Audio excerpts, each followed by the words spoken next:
Welcome back to the She Suite Society, where we celebrate the beautiful mess of women's journeys. I'm Dahlia, your host, and today it's just you and me. No guest, no interview, just a real conversation about something I know a lot of us are feeling right now. How the hell do you keep going when the world feels like it's completely lost its mind? I'm talking about those mornings you wake up, check the news, and immediately want to crawl back under the covers.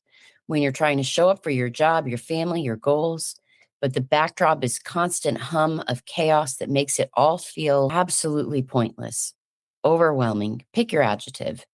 And here's the thing, I don't have all the answers. I'm not some guru who's figured out how to float above it all in a bubble of Zen. I'm right there with you, trying to figure out how to keep putting one foot in front of the other when everything around us feels unsettling and unpredictable. But what I do have, 8 million lives worth of experience navigating uncertainty. And I've learned a few things about staying grounded when the ground beneath you won't stop shaking. So let's talk about it. The real, messy, imperfect ways we keep going when things are not ideal, because your life is still your story to tell, even when the world feels like it's trying to write a different ending. Let's get into it. Naming what we're actually feeling. Okay, first things first, can we just acknowledge how exhausting it is to pretend everything's fine? We're living through a lot. And I'm not even going to list it all because honestly, by the time this episode airs, there'll probably be like 100 new things to add to the list. But you know what I'm talking about: political chaos, economic uncertainty, social upheaval, climate anxiety, the constant feeling that the world is on fire and we're all just standing there around with our coffee mug saying, "This is fine."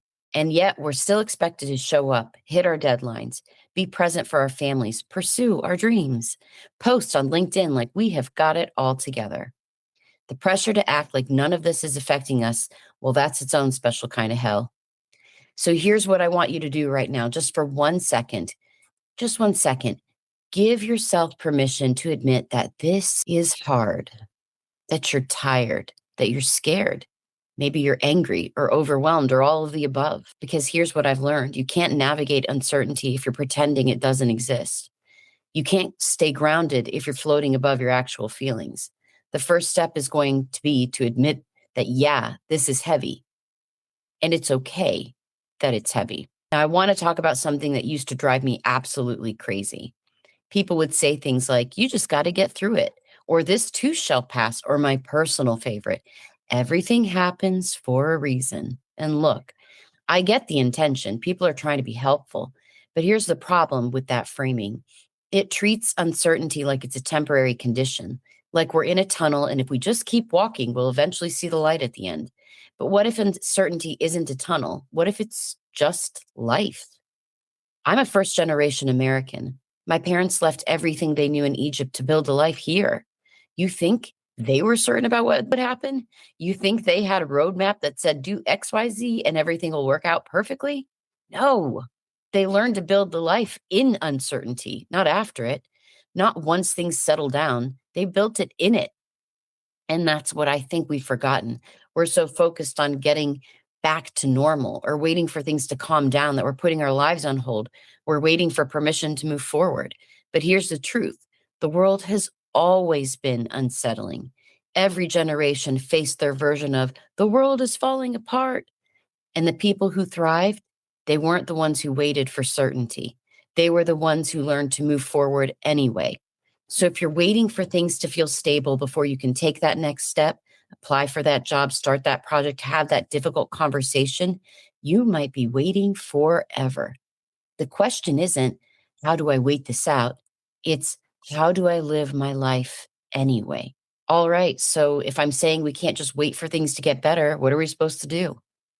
I'm going to give you the real answer, and I apologize in advance because it's not sexy or Instagram worthy.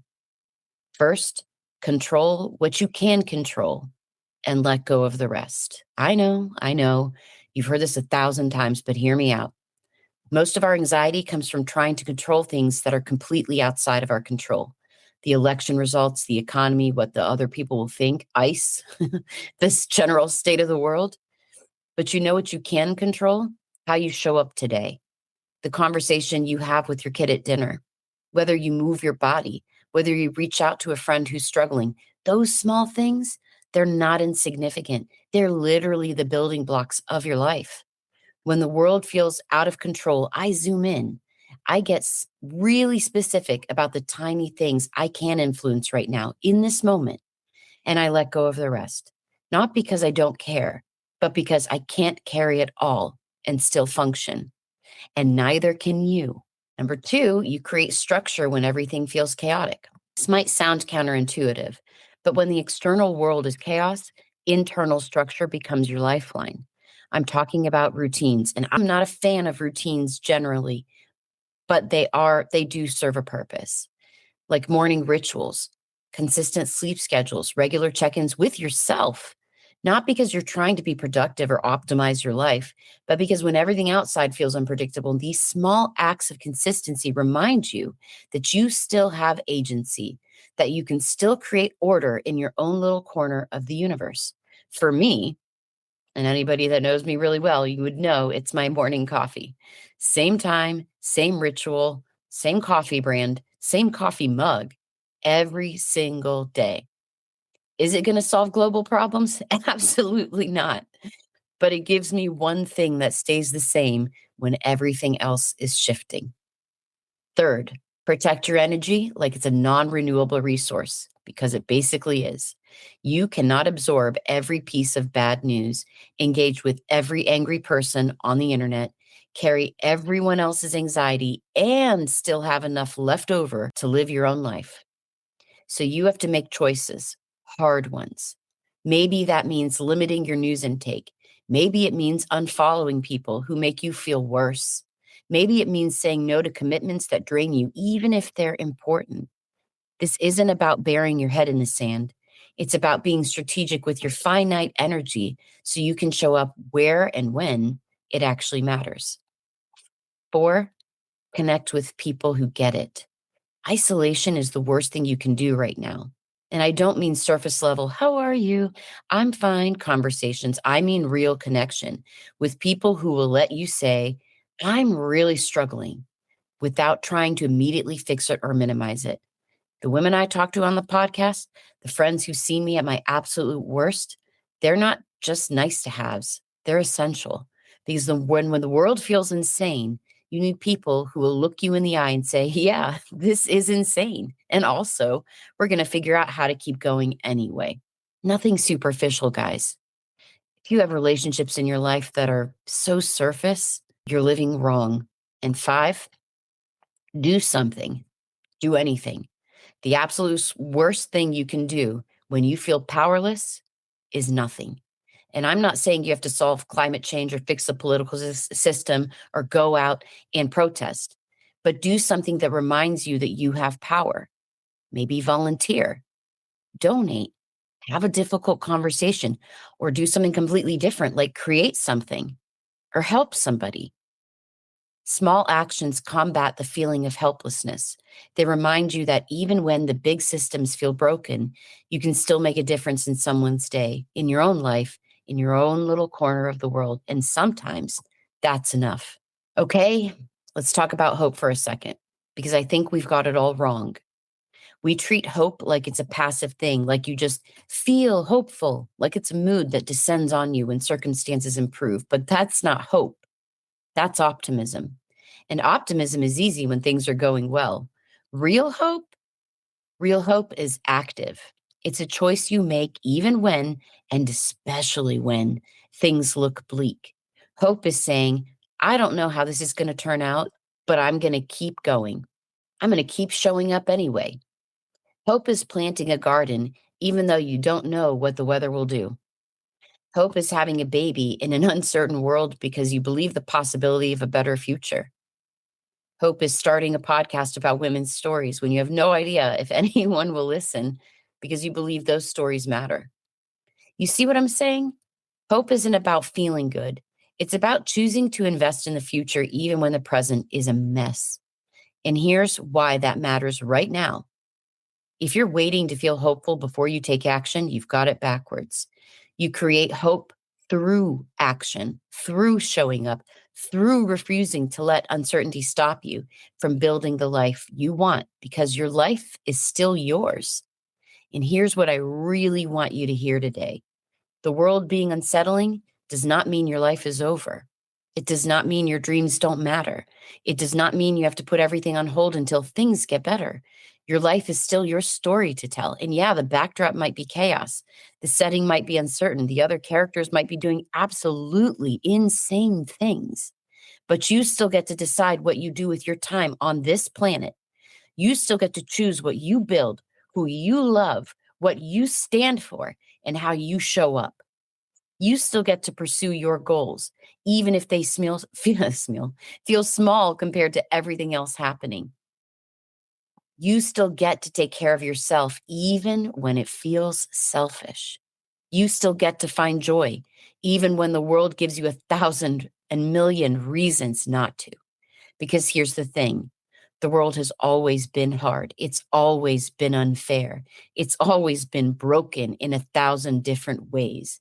And yet, throughout history, people have still fallen in love, built businesses, raised families, created art, changed their communities, lived full, meaningful lives, not because things were perfect, but because they refused to let the imperfections stop them.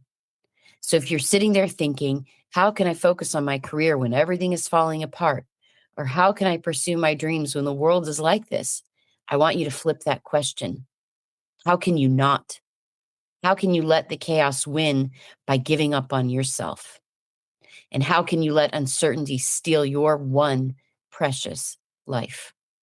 Look, I'm not going to lie to you and say this is easy. It's not. There are days when I wake up and think, what's the point? Days when the weight of everything feels too heavy to carry. Days when we keep going feels impossible. But then I remember all the women I've talked to on the show, the ones who built businesses during economic downturns, the ones who changed careers in their 50s, the one who left toxic situations with no safety net, the one who chose themselves even when it was terrifying.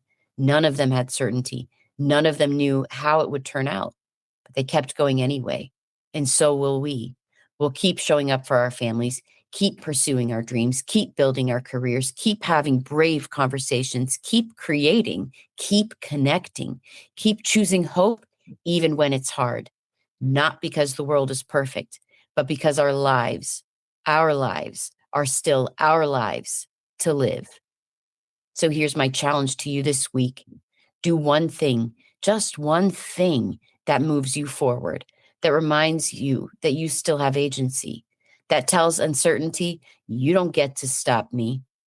Apply for that job, start that project, have that conversation, take that class, make that change. Whatever it is, do it because your life is your story to tell. And this chapter, it's not over yet.